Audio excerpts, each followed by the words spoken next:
You can spend $1,000 on your outfit, buy the perfect bag, apply flawless makeup, even wear shoes that whisper designer without saying a word.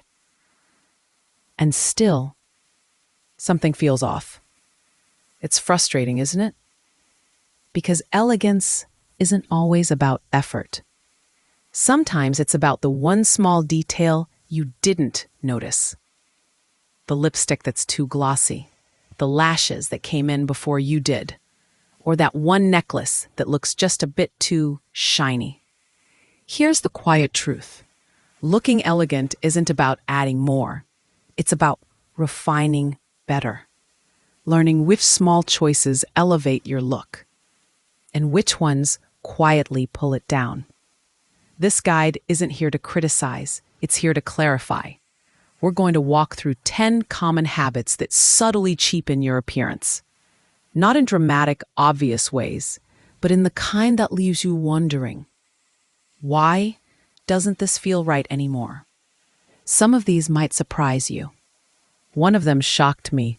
I'd been doing it for years.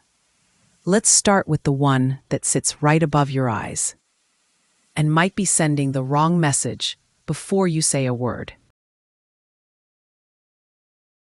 There's something undeniably glamorous about long, fluttery lashes.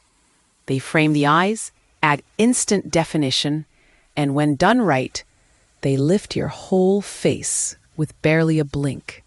But here's where things quietly go wrong. When lashes are too thick, too long, or obviously artificial, they stop enhancing and start distracting. They don't whisper elegance. They shout for attention. And the worst part? They can make you look like you're trying harder to look polished, not more polished. Overdone lashes can weigh down your lids, cast unwanted shadows, and drown the natural beauty of your eyes under layers of synthetic volume.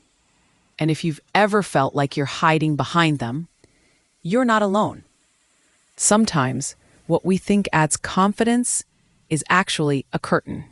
And then there's the upkeep. Heavy extensions often damage natural lashes, leading to brittleness and gaps, which then require more extensions to cover. And the cycle quietly continues. So what's the graceful shift? Choose subtlety over spectacle. If you love lashes, opt for a lighter set that mimics your natural growth. Feathery, airy, and soft to the eye. Even better, a swipe of quality lengthening mascara and a good lash curler can do wonders. Because your eyes aren't supposed to compete with your lashes. They're meant to shine through them. The goal is presence, not performance. Elegance isn't built on excess. It's revealed through restraint. And even when your lashes are in balance, there's another feature on your face that can quietly tip everything off, especially if it's outlined a little too sharply. A defined lip can lift your whole face. It frames your smile, adds intention, and can even bring warmth to a bare complexion. But when the liner is too sharp, too dark, too far outside your natural lip line, it starts working against you. Paired with an ultra-glossy finish, the result is less elegance and more performance. The kind of look that says statement when you were aiming for soft power. High-shine glosses reflect light in all directions, calling attention to every curve, every line, every bit of texture, including the ones you'd rather not spotlight. And for mature lips, it often exaggerates rather than flatters. The shine settles into fine lines. The contrast between liner and lip looks harsh, theatrical, even dated. The effect? Your lips become the loudest part of your face, and not in a flattering way. So what's the refined shift? Think harmony over contrast. Choose a lip pencil that gently defines, not redraws, your shape. Stick to tones that mirror your natural lip color or your softest pink beige. Then finish with a satin lipstick or a sheer gloss balm, something that hints at light without drowning in it. The goal is to look touchable, not lacquered, to look present, not polished to perfection, because elegance lives in restraint, not in hard outlines or mirrored finishes. Your lips should say, "I'm here," not "look at me."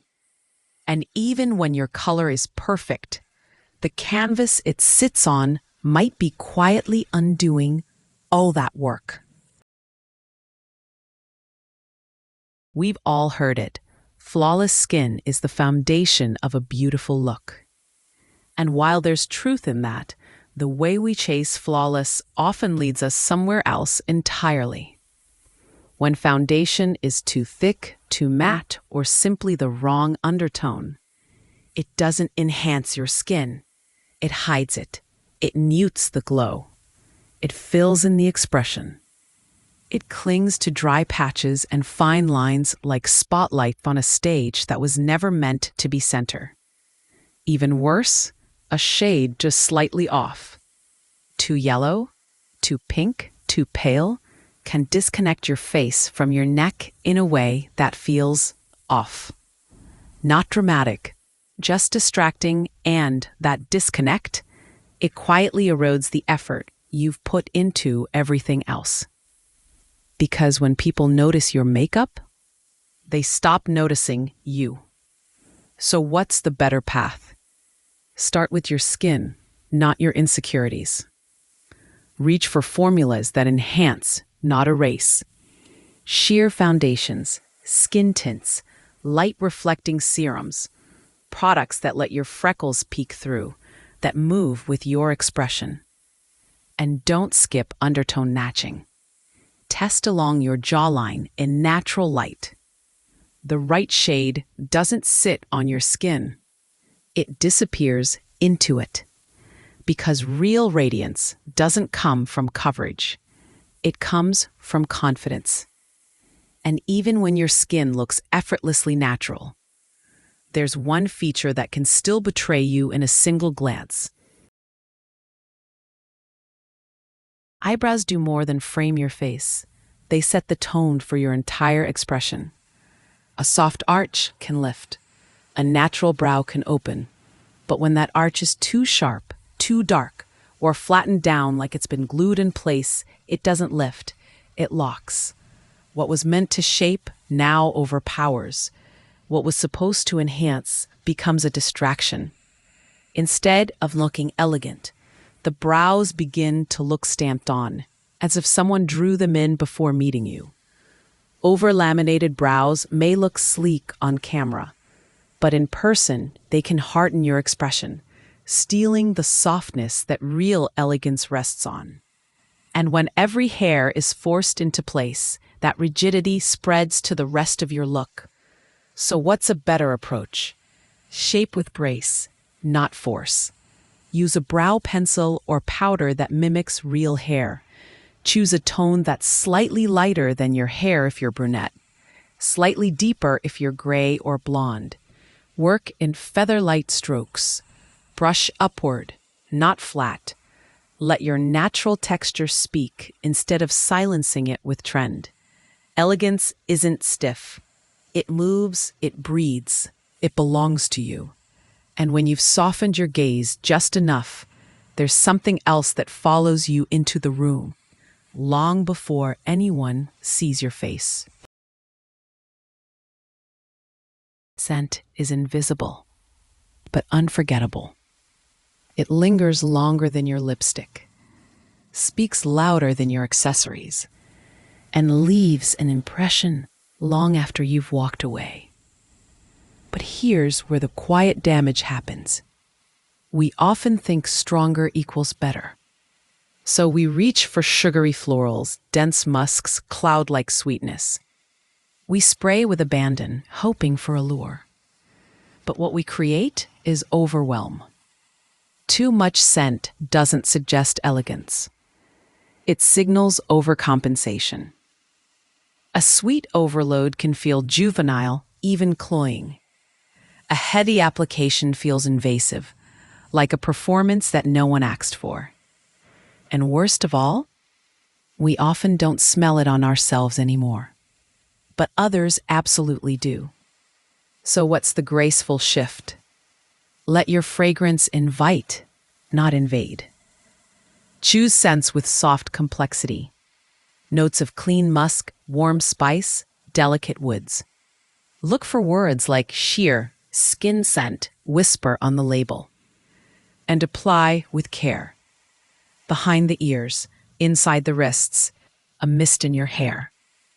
Subtle enough that someone has to lean in to notice, not step back to escape. Elegance isn't about leaving a trail. It's about leaving a memory. And once you've edited what you leave behind, it's time to look at something else that speaks quietly about you. Not with scent, but with the way you move your hands. There's something quietly powerful about well-kept hands. They move through the world with grace. They hold, gesture, comfort, and without saying a word, they speak volumes. But when nails become overly long, sharply shaped, or painted in neon tones and glitter-heavy finishes, that quiet power gets drowned in noise. It's not that bold nails are wrong.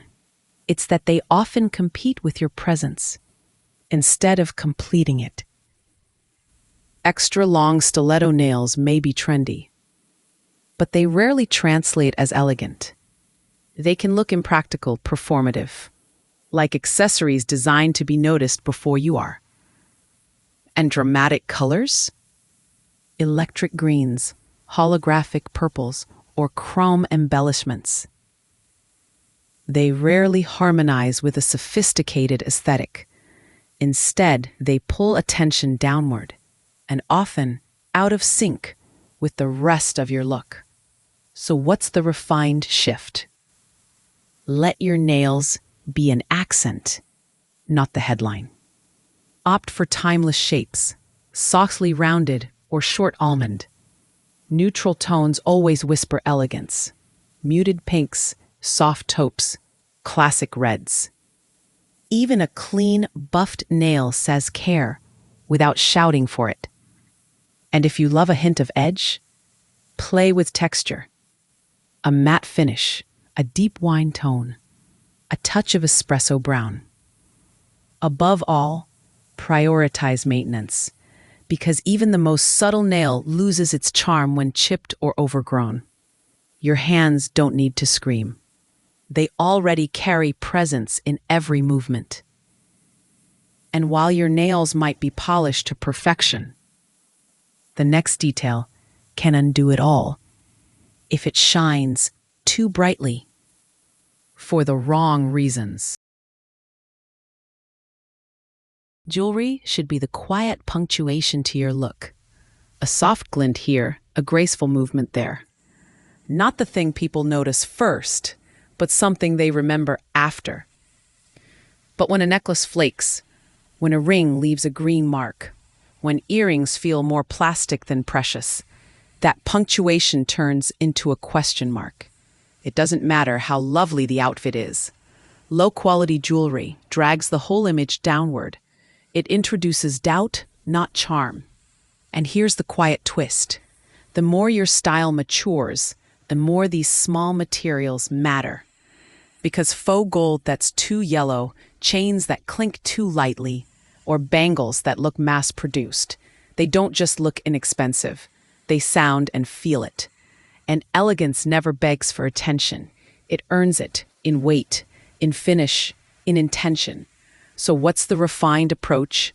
Curate, don't collect. Choose fewer pieces, but with care. A simple gold ring, a pearl stud, a fine chain that rests gently on the collarbone, and maintain them. Polish, store properly. Replace what's past repair. because even the smallest piece you wear carries a message. Make sure it says thoughtful, timeless, real. And once every accessory aligns with that message, it's time to ask the same question of something far more noticeable, the one thing framing your face every single day. Sometimes you want to shake things up. A streak of purple, a touch of teal, a new hair color to say, I'm still bold, still here. Then there's nothing wrong with that urge. It's human to want to feel fresh, unexpected, even a little rebellious. But here's the quiet reality. On mature features, bright, unconventional hair colors often create more conflict than confidence. Neon tones, bubblegum pinks, electric blues. They don't always flatter your skin tone. Instead, they pull focus, mute your natural warmth, and shift attention away from your expression to your experiment. What once felt edgy can quickly feel like it's wearing you, especially as the color fades, dulls, or grows out unevenly. And when hair looks connected from the woman wearing it, elegance gets lost in translation. So what's the thoughtful update? Choose color that supports your features, not steals the spotlight. Soft highlights, warm honey, ash browns, rich silvers. These tones bring dimension without distraction. They echo your complexion, not compete with it. Still want something bold? Try jewel-toned lowlights, temporary glosses, or rich tonal glazes. Let the edge come through in depth, not neon. Because hair color isn't about looking younger. It's about looking harmonious with yourself. And once your hair aligns with that harmony, it's time to ask, what about the fabric closest to you? Does it still speak to care, or has it quietly slipped into neglect? You can be wearing the most perfectly tailored blazer, the softest cashmere, the shade that flatters you just right. But if it's covered in lint, peppered with pet hair, or quietly pilling at the sleeves, that polish disappears instantly, because elegance doesn't just come from what you wear. It comes from how well you care for it. Lint says, I didn't check. Pilling says, I've worn this too many times without noticing. Pet hair, though lovable in origin, whispers a kind of neglect that no accessory can cover. The problem isn't the garment. It's the quiet erosion of intention. So what's the fix? Tiny habits with a big impact, your bag, your car, near the door. Invest in a fabric shaver to revive sweaters and coats. Learn to read care labels and honor them. And before stepping out, do a light check. Natural light reveals what indoor mirrors miss. Check shoulders, hems, sleeves, the quiet places where detail lives. Because no matter how elegant your posture or perfect your lipstick, a fuzzy sweater sleeve can unravel the whole image. Elegance isn't always loud, but neither is neglect. It just quietly shows. And speaking of things we carry quietly at all, they're on our skin. Tattoos tell stories. A name, a season, a version of you that once felt unshakably true. For many women, ink is a form of identity, something earned, chosen, cherished. But here's the shift we rarely talk about. When the story outlives the style, bold tattoos on the forearms, calves, collarbone. They may have once felt like power, but over time they can begin to overshadow the woman wearing them, especially when they fade, blur, or no longer reflect who you are today. They become a visual echo of the past, one that doesn't always harmonize with the elegance you stepped into now. It's not about erasing your history. It's about editing the volume. Because large, visible tattoos, especially in highly styled outfits, can create contrast that feels dissonant rather than dynamic. So what's the thoughtful approach?